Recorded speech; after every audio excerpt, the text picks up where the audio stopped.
This is a News 19 special.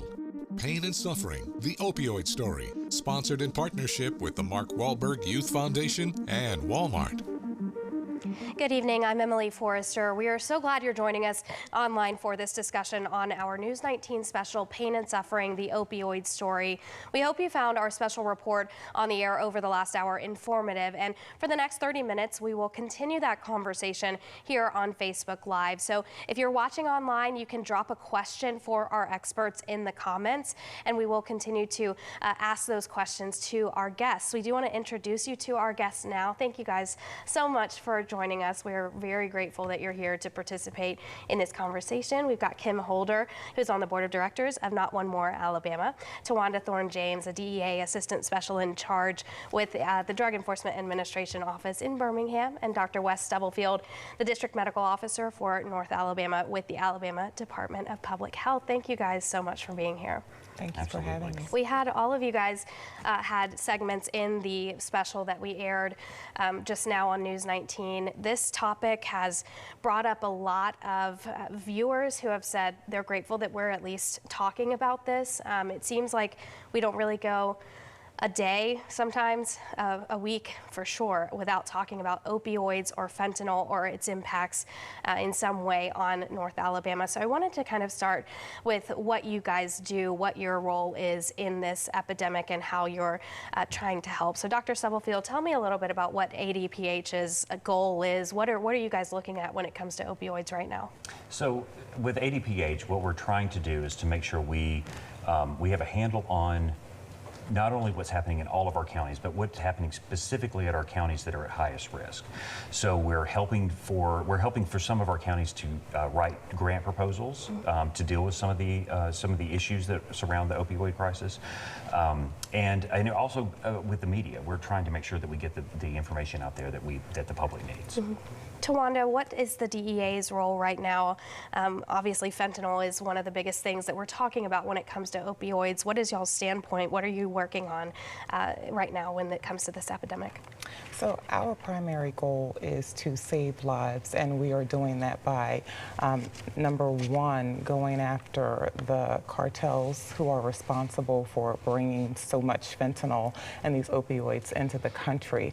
And number two, with our community outreach, we want to ensure that everyone understands that one pill can kill, and we want to educate and spread the word. Okay. And Kim, Not One More Alabama is a nonprofit organization. Tell me a little bit about what you guys do, what your goal is when it comes to opioids and opioid addiction. Okay. So Not One More Alabama is a nonprofit based here in Huntsville, and our mission is to support, educate, and inspire family members and individuals who are in the grips of opioid or substance use disorder. And particularly right now, the opioid crisis is on the forefront. We offer a variety of resources, we offer educational events, and we also just offer a listening ear, a shoulder, inspiration. Okay, thank you. So we talked during that special that aired on News 19 about a lot of resources that there are out there for people who may be struggling or may need some help. So we'll go over some of those here in the next few minutes for sure. Again, fentanyl is, one of the biggest things that we talked about over the last hour. So I want to kind of dive into that issue specifically. Fentanyl is a lot more powerful than morphine. It's extremely deadly. We talked about 2 milligrams being enough to kill a person. Tawanda, what is the DEA seeing fentanyl-wise? Are you guys seeing it just in illicit opioids being kind of put into those to make it cheaper, or what are you guys seeing when it comes to fentanyl? Well, we're seeing it in every illicit drug imaginable. We're seeing it in the Huntsville area a lot in methamphetamine, but it's in everything. It's in cocaine, it's in heroin, it's in counterfeit pills. So there is nothing that we are not seeing fentanyl in. And why is that so dangerous? Well, it's dangerous because usually individuals are they don't realize that they're taking it. So that's why we call these drug poisonings and not overdoses, because they're unsuspecting. They don't know that they're taking fentanyl. Wow, and that's scary. Very much so. We heard during that special broadcast that there was a time where experimenting with drugs may have been seen as normal and maybe didn't seem dangerous, and that's no longer the case. You cannot experiment. Is that true? That is very true, and it's so unfortunate that you just cannot. One experimentation or one mistake can cost you your life. Okay. Talking about the addiction side of things, Dr. Stubblefield, can you kind of give us a rundown of what leads to opioid addiction and how is that impacting the actual epidemic right now? So opioids are chemicals that are similar to naturally occurring chemicals that are in plant substances that dull pain responses. So the one that we think about is heroin. Heroin is a substance that does come from a plant, but it can be synthetically modified, and that's what fentanyl is. It's a synthetic molecule that's much more powerful than even heroin. These medications not only dull pain responses, and these medications were really developed for people experiencing chronic pain associated with cancer diagnoses, and they work very well for that. But if they're taken in places where they're not prescribed or in other circumstances, they can cause both pain relief, but they can also cause what people consider to be euphoria or a high, and that is both physically, psychologically, and chemically addictive. And once that process starts, it is very difficult to stop that process because your body then is used to the medication, and the symptoms to come off of that medicine are very severe. And just a small miscalculation that what Tawanda was talking about, a small miscalculation can actually be deadly. Just a few milligrams of this medication can be deadly, and that's why it's also so easy for people to make this en masse and transport it. But it's because it's so unbelievably powerful. So we do have a viewer question we're going to get to in just one moment. I wanted to lead into it first. You know, when we have surgery. We talked in the special about children having wisdom teeth removed or breaking a bone playing sports. You get prescribed opioids. Both of my parents had surgery recently and were prescribed opioids. And with my having done this research, it kind of scared me. And I warned them, you know, what do you do if you are prescribed an opioid and you feel like you may have to take it? That can be scary if we're looking at what the potential addiction is. Absolutely. And what the research has shown is that the longer you take an opioid, the more likely it is for you to become addicted to that medication. And that doesn't mean that you particularly have a weakness. That just means that statistically, the longer you take that, the more likelihood is that you will eventually become either psychologically or chemically addicted to this medication. So what people need to understand is they need to maximize their non-opioid pain relief, things like over-the-counter non-opioid pain relievers, Tylenol and Motrin, for example, as long as that's within what they should take. And they only need to take those medications sparingly and only for a certain number of days before they stop those medications, and make sure that they do not cycle into that addiction cascade. And you mentioned that kids actually bounce back rather easily. They do, and research has also shown with children, particularly, even with broken bones, they do very well with non-opioid prescription or non-prescription pain medication. So if they were to take those medications, they can actually do well and never take an opioid. So I think it's very important for people to understand how powerful these drugs are and how addictive the chemicals can be. Okay, and we do have a viewer question. I want to see if we can get that popped up on the screen for you here in just a moment. Remember, if you're watching on Facebook Live, you can drop in your comment and we will try to ask that to our experts. So this one here is from Mark Brooks. Mark, thank you for the question.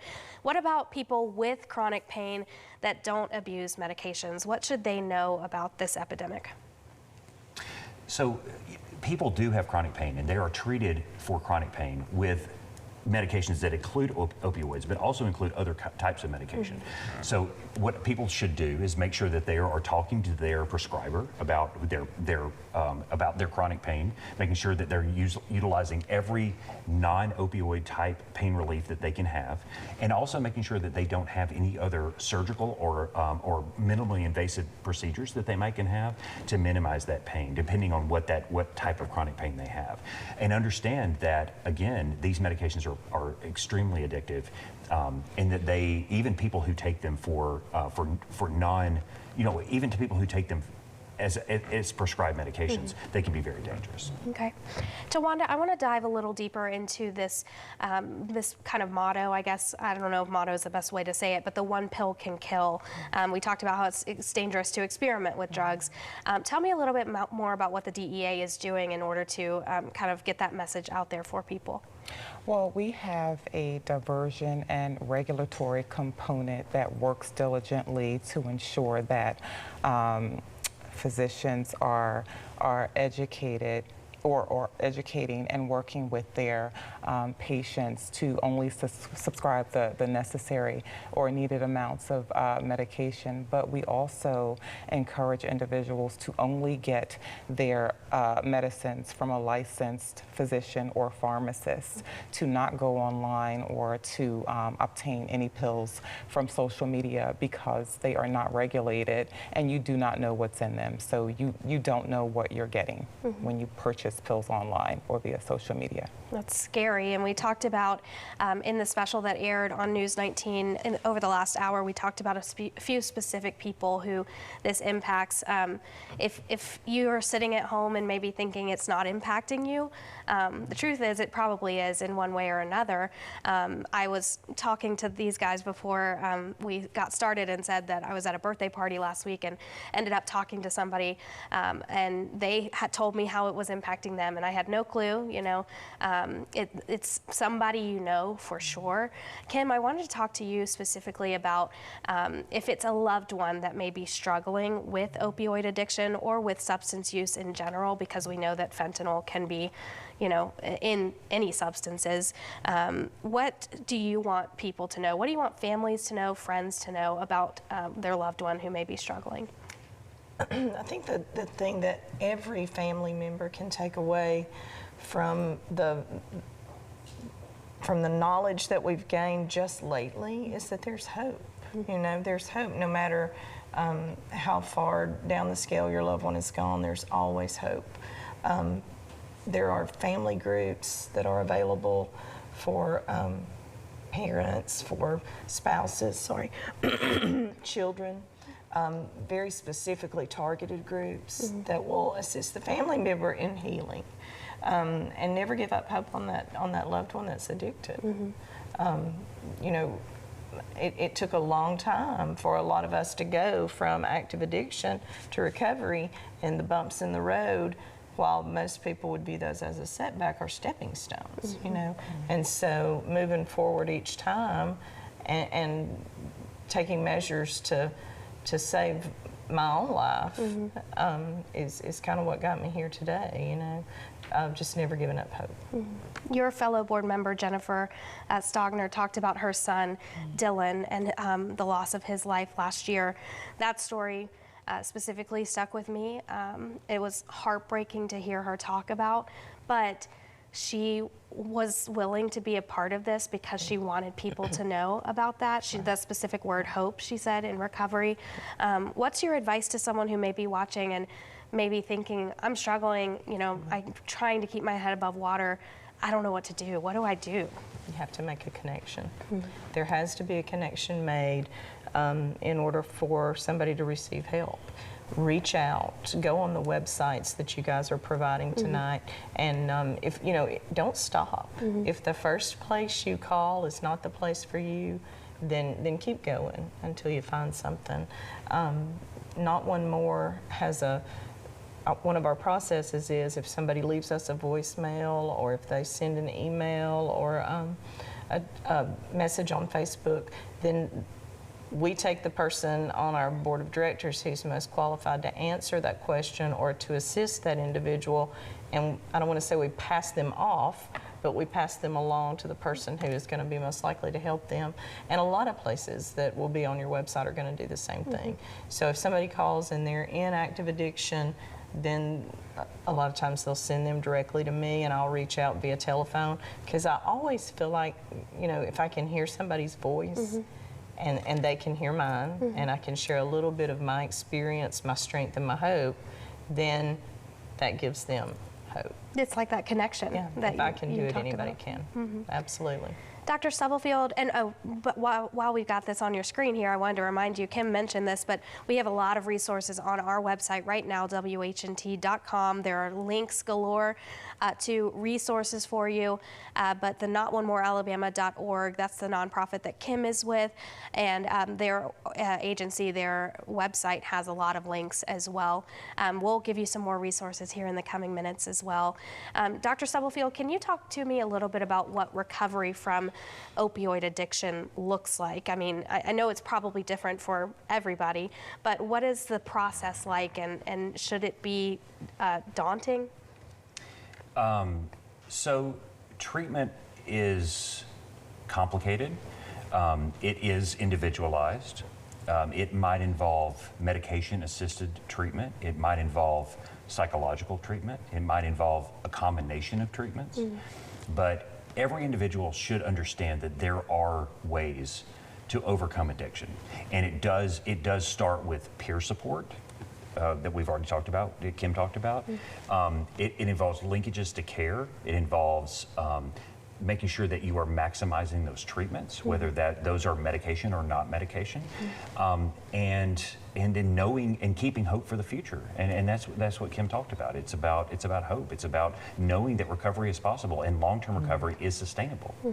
And this is not a personal failure. This is a chemical that is addictive, and it does take some time and it takes some effort, but it is something that we can overcome. And breaking the stigma is something that Kim's also fellow board member Deke Damson spoke about over the last hour. Breaking that stigma, something specific that he said stuck out to me. These were his words, but he said that there might be some kind of thought that an addict might be somebody who's laying in a ditch with a needle hanging out of their arm. And Deke said that's not who we are. And so breaking that stigma, and part of it is talking about it like we're doing. But I think that's a really good point to make, is that it shouldn't be something you're ashamed of. Nope. And maybe you need help, but that's not a problem. That there are people out there who are here to help. Yes. I want to talk about Narcan. Narcan's been in the news for several years now, especially with the rise of fentanyl. Tawanda, tell me a little bit about what Narcan is and why it's necessary in our society today.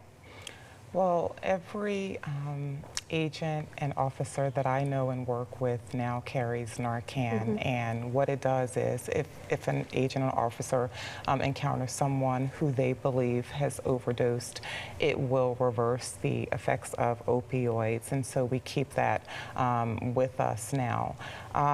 It's important because so many individuals are overdosing or suffering from drug poisonings that we encounter them regularly, whereas before that was never the case.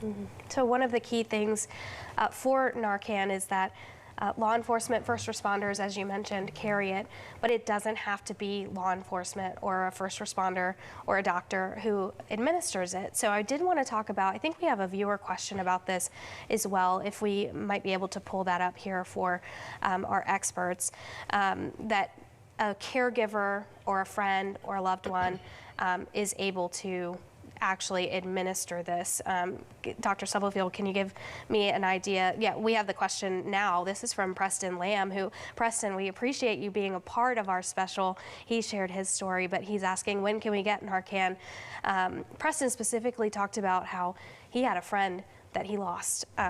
He said he died in his arms, and he wished he had Narcan. So Preston's asking, when can we get it? Can you give me kind of the run-through of what we do to access Narcan? Sure. So Narcan is available for anyone in the state. There's two places right now to get it. Number one, if you go to the Jefferson County Department of Health website, you can do a training, and you can be mailed a Narcan kit to your home for free, and you can keep that on your person. And with no other stipulations. The second thing is that you can go to any pharmacy and you can buy Narcan with no prescription, with an order from the state health officer that has been signed. So you can go and buy Narcan over the counter for whatever Narcan costs, which I don't exactly know how much it costs, but there is a nominal fee to buy the Narcan. But Narcan is a reversal agent, and it can assist people who have been poisoned because opioids, at some degree, they cease breathing. And if you take too much of it and your breathing stops, there's nothing that can be done. So Narcan can reverse that process depending on how many doses you have. But getting that into the person and activating EMS is the most important thing you can do. Just like it would be if you had a person who had a sudden collapse and had an AED available. This is no different than that. And it's not specific to fentanyl, it's for any opioid overdose. That's correct. Any opioid medication can be reversed by Narcan, correct. So Tawanda was telling us that fentanyl is being found in most substances now that are illicit. Say that somebody is with a friend or a loved one who may have done a drug that they didn't know had fentanyl in it. How do they know that it's time to get the Narcan and use it on them in that moment? I mean, what I would be looking for if I were the person and I didn't have medical training is that they would become very sedated, so they would become very sleepy. They may even pass out or become unconscious, and then their breathing would become very erratic or very slow. And that would be a point where I would think, okay, I need to administer this medication. This is usually administered nasally, so you spray this into the nasal cavity, and it does work pretty quickly. And then again, you have to activate EMS because one dose may not be enough. You may need the EMS to come and administer more doses, or sometimes even administer intravenous doses. So is this a suggestion, or is this an urging that anybody who may be around someone who could possibly experience of fentanyl poisoning or an opioid overdose? Is it a suggestion, or should they have Narcan? At this point, I don't think there's any reason not to have it. If you are in and what they'll ask you on the Department of Public Health, if you go to the Jefferson County Department of Public Health, they'll ask you, are you around someone, or could you be potentially around someone who might be at risk for having a fentanyl poisoning or an overdose. And as long as that's the case, there's no reason not to have it. This medication is unbelievably safe. It has a very acceptable shelf life, meaning it can be stored for some time. It's available. First responders have it. Pharmacies have it. It's in every emergency room. It's on every EMS vehicle. This medication is something that people should be aware of, and they should have it in their possession if they feel that they could be at risk. And this may be anyone. It could be anyone who, because again, like you said, this touches everyone, not just a certain kind of person. And it would make me feel better to know I have to go through a training, through the Jefferson County Public Health in order to get this, because I would want to know that I'm doing it right, or, kind of to erase a little bit of that fear of what do I do? It probably helps you avoid panic as well, I would imagine, to have that training ahead of time before being able to get that free kit. I think that website is alnarcan.org. We've got a link to it on our website, and we showed it to you on the screen. We'll show it to you again in just a few moments as well. Tawanda, from the law enforcement side, give me kind of an idea of what you guys hope law enforcement specifically does to lower the amount of fentanyl on the streets of North Alabama. Well, we continue to just dedicate initiatives in our law enforcement efforts to seizing as much fentanyl as we can and to getting it off the street. It comes in, like I said, in enormous amounts. It's very cheap to manufacture and make, and so we have multiple initiatives that are targeted toward those individuals responsible for flooding the country with it, and we just dedicate our enforcement efforts to those. We had a story yesterday. This is on our website, WHNT.com. I can't remember the specific county, so I'm not going to say it, but I think there were 5,000 fentanyl pills seized in a bust recently. We have done, like I said, it seems like a day doesn't go by that we don't do a story about a fentanyl bust now. And that's a little different than what we saw, maybe 4 years ago. We had a statistic where I think the number of illicit pills seized by law enforcement in the U.S. in 2018 to 2021 went up by 3,000%. So over the last few years is when it really has become more prevalent. And it's, can you give us an idea of the death toll? What is it looking like? Well, I would say in 2022, there were over 107,000 people who died from overdose or, poisoning. So the death toll has increased every year steadily, and we had record seizures of fentanyl and counterfeit pills in 2022 as well. So it has been increasing every year. Okay. We are winding down here. We just have a few more minutes. Before we go, I wanted to ask you guys maybe your final thoughts. Kim, what is one thing that you want someone who's watching this to take away from this broadcast? I just would like for everyone to know, whether you're a family member or whether you're someone who is actually in active addiction, there's no shame. There is no shame, and there is a community of people, particularly in Huntsville, that support people who need help. There's recovery communities. There are resource providers like Not One More. There's just no end to the amount of help that's available, and I feel like half the time the only thing that stops a person is the stigma. What is everybody going to think? And what we're going to think is that you saved your life. Get help, make a connection, and if it doesn't work the first time, try it again. Yeah. And from experience, Mm-hmm. we've seen that there are setbacks, and as you said, sometimes those are just stepping Right. stones. I got sober in my 7th treatment center. Wow. So Wow. what if I'd stopped at 6? What would have happened then? That's a wonderful I testimony. wouldn't be a wife, a mother, and a daughter today if I'd stopped at 6. So reach out, help's there. And your agency, Not One More Alabama, is full of people who have similar stories, and we shared a couple of theirs during our broadcast, and we really appreciate you guys sharing those stories, being so open with what's gone on with you, and letting people know they're not alone. Right. All right, thank you, Kim. Tawanda, any final thoughts for our viewers? I would encourage viewers to just continue having the conversation, to educate your loved ones, to remember that one pill can kill. And I would definitely say, please go to our website, www.dea.gov, for additional resources. Okay, great. Thank you, Tawanda. Dr. Stubblefield, your last thoughts? Much like Kim talked about, we talked about reducing stigma, and what we want people to know is that this is a recovery that is possible. Medical treatment has both worsened and now can be instrumental in stopping the what people feel when they come off of these medications. So treatment is available. It's being covered. It is something that we want people to get into. We want people to know what the medications can do, and we want people to start those medications as quickly as possible, if that's what they need to get away from these opioids, and start their process of recovery. All right, thank you three so much. I personally, and News 19 as a whole, cannot explain how grateful we are for all of you being a part of this broadcast. I believe, and I think you believe too, that we've given life-saving advice to our viewers tonight, and it's such an important thing. And this is not going to be the end of the conversation either.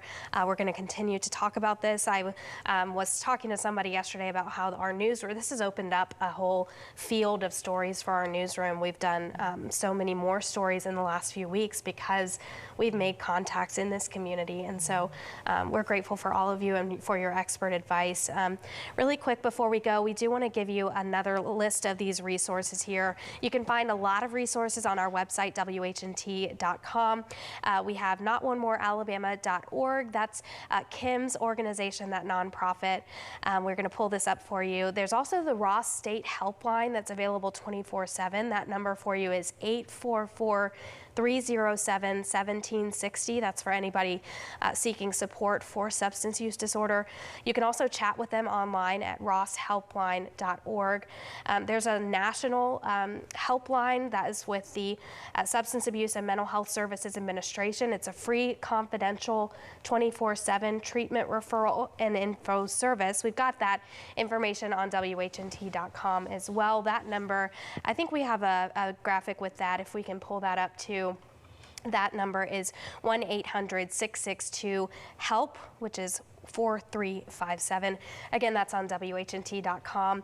ALNarcan.org, that's a place you can go to access a free Narcan kit with the training that goes along with it. We have so much more information, and we're going to show you the stories in case you missed the broadcast that aired on News 19. We're going to have that available for you to watch later tonight on WHNT.com. Thank you all for being here. Thank you for joining us, and thank you for seeking out some information about the opioid epidemic and its impacts here in the Tennessee Valley. If you or someone you know needs help with addiction to opioids, again, we have those resources for you on our website, WHNT.com. Have a great evening. This has been a News 19 special. Pain and Suffering, the opioid story, sponsored in partnership with the Mark Wahlberg Youth Foundation and Walmart.